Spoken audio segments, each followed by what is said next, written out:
The train slows between stations. You close your eyes for 1 second, and in that crack of silence, something remembers itself. This is not about peace as decoration. This is about stillness as medicine.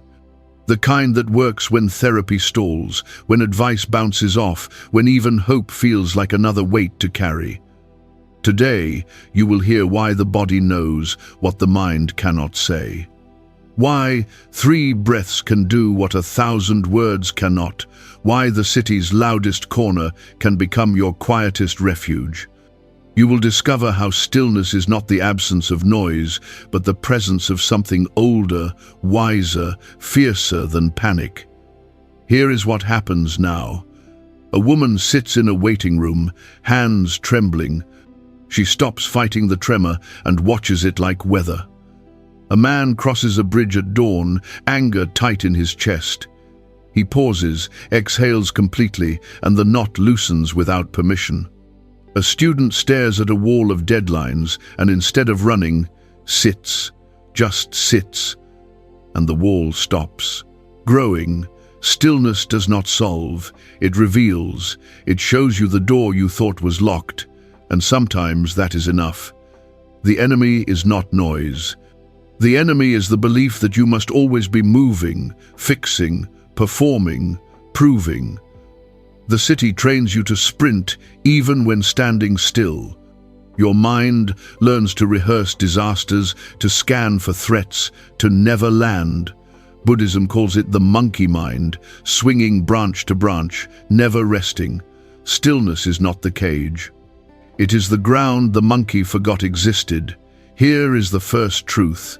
Your body holds what your mind refuses. Grief in the shoulders, fear in the belly, rage in the jaw. Old conversations stored in the hips, the mind lies fluently, the body does not. When you sit still, when you stop the performance, the body begins to speak, not in words, but in sensation. Heat, pressure, tightness, trembling, that language is older than thought. Stillness gives it permission to be heard. A woman lost someone she loved. For months, she moved. Fast, worked late, filled every gap with sound. Then, one evening, she sat on the edge of her bed and did nothing. No phone, no plan, just sat. And the grief she had been outrunning arrived like a tide. She did not drown. She cried until her ribs ached. And when the wave passed, something inside her had shifted. Not healed in the sense of erased, but healed in the sense of integrated. The body had spoken. She had listened. That is the transaction stillness offers. In the monasteries of many traditions, sitting is not mystical, it is practical. You sit because the body needs to land. You sit because the nervous system wired for ancient dangers mistakes an email for a predator. You sit because stillness recalibrates. It tells the system there is no tiger. The pulse drops. The breath deepens. The mind, seeing no emergency, stops shouting. Picture a snow globe shaken violently. Stillness is setting it down. The flakes do not vanish, they settle. And through the clearing water, you see what was always there. The scene, the structure, the ground. Buddhism teaches that suffering is not the pain itself, but the resistance to it. The second arrow. The first arrow is the event, the loss, the insult, the illness. The second arrow is the story you add. Why me? I cannot bear this. It will always be like this. Stillness disarms the second bow. It does not remove the first arrow. It stops you from shooting yourself again and again. Try this now. Wherever you are, stop reading for 10 seconds. Feel the weight of your body. Notice what touches the chair, the floor, the air. Do not fix anything, just notice. 10 seconds, that is stillness, not as a concept, as a fact. The urban monk does not need a temple. The subway at rush hour becomes the dojo. The red light becomes the bell. The queue at the coffee shop becomes the cushion. Stillness is portable. It does not require silence. It requires one decision: to stop adding, to stop managing, to stop performing. Just for a breath, just for now. Here is a practice they do not sell in wellness studios.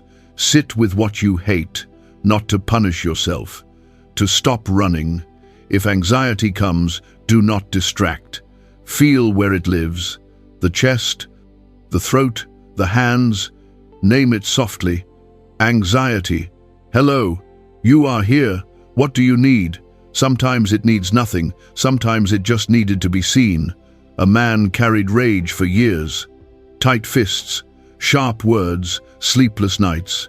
Someone told him to sit with it. He thought it was ridiculous, but one morning he tried. He sat. He felt the heat in his chest.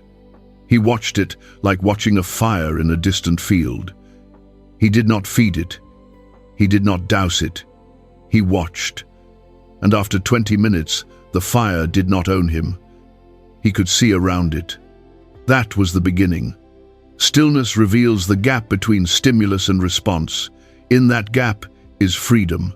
Someone insults you. Stimulus. You feel heat rising. Before the words leave your mouth, there is a sliver of space. Stillness widens that sliver into a valley. In that valley, you choose. You do not react from the wound. You respond from the spine. The breath is the most underestimated technology. It costs nothing. It requires no app. It is always available. And it is the bridge between body and mind. When the breath is shallow, the mind races. When the breath is long, the system calms. This is not poetry.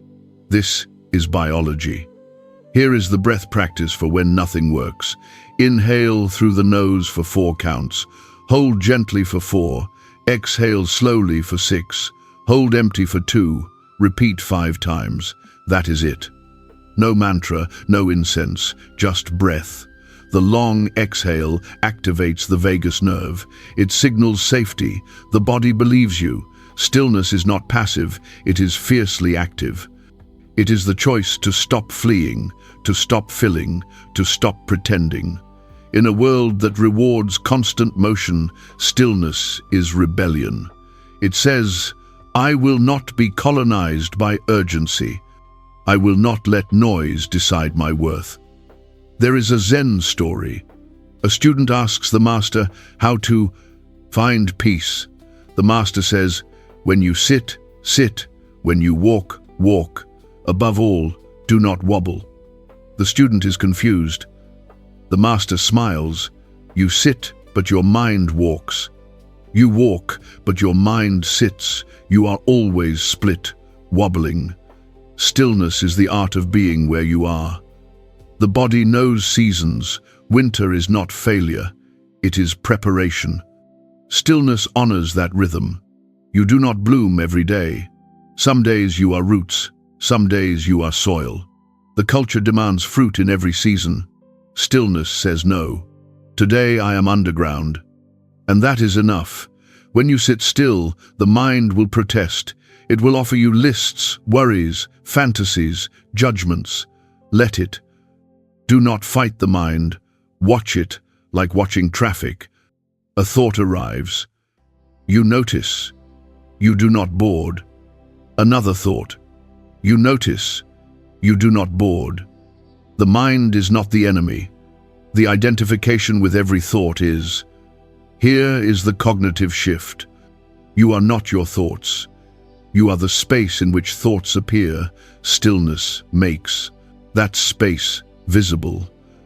Like the sky behind clouds. The clouds are real, but they are not the sky.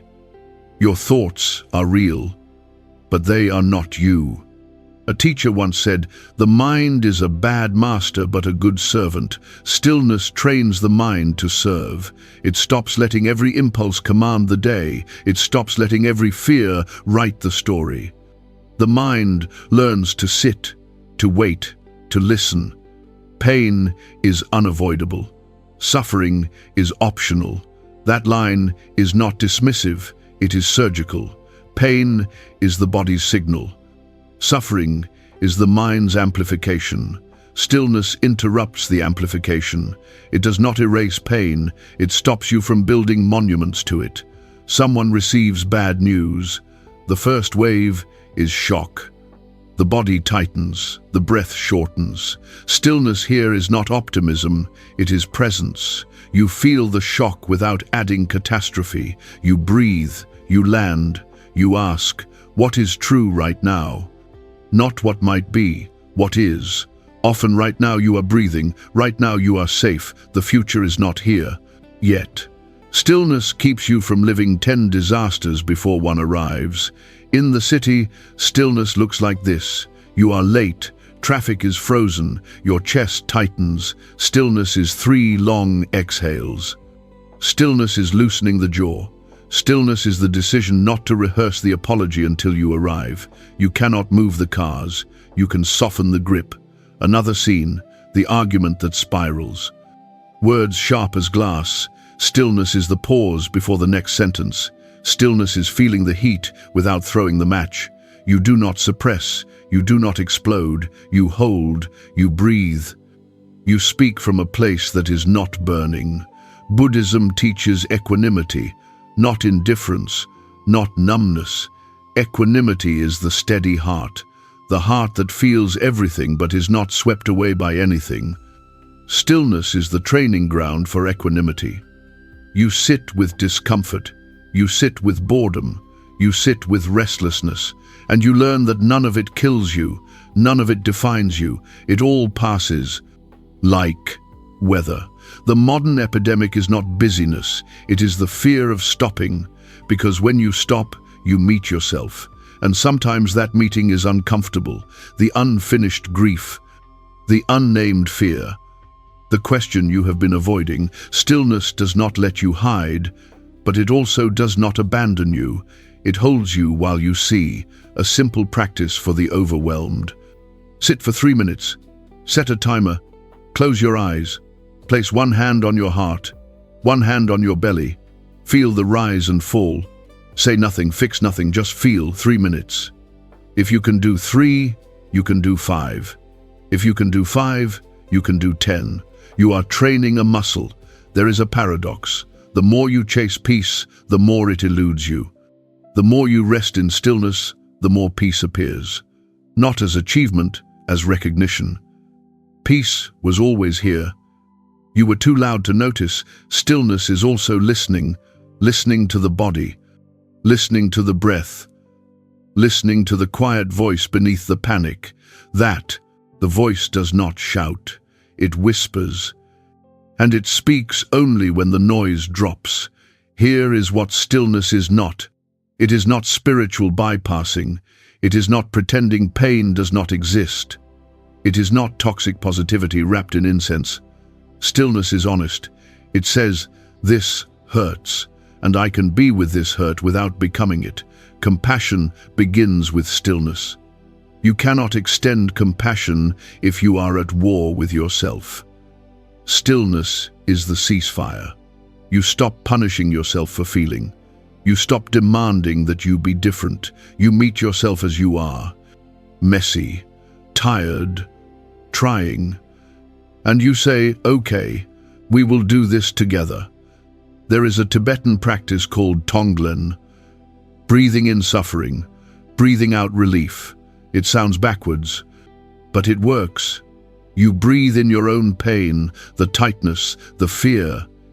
You breathe out spaciousness, ease, light.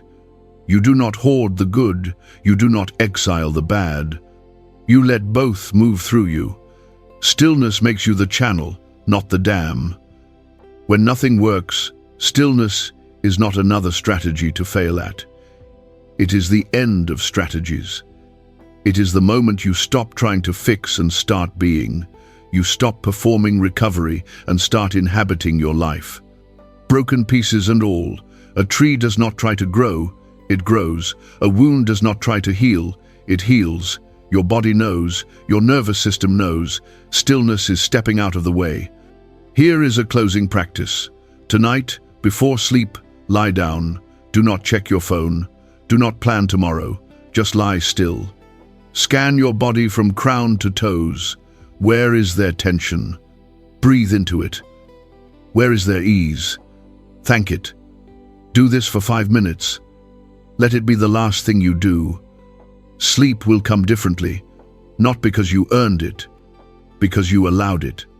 The city will still roar tomorrow, deadlines will still press, pain will still visit, but you will have touched something beneath the chaos, something that does not panic, something that has always been still, waiting.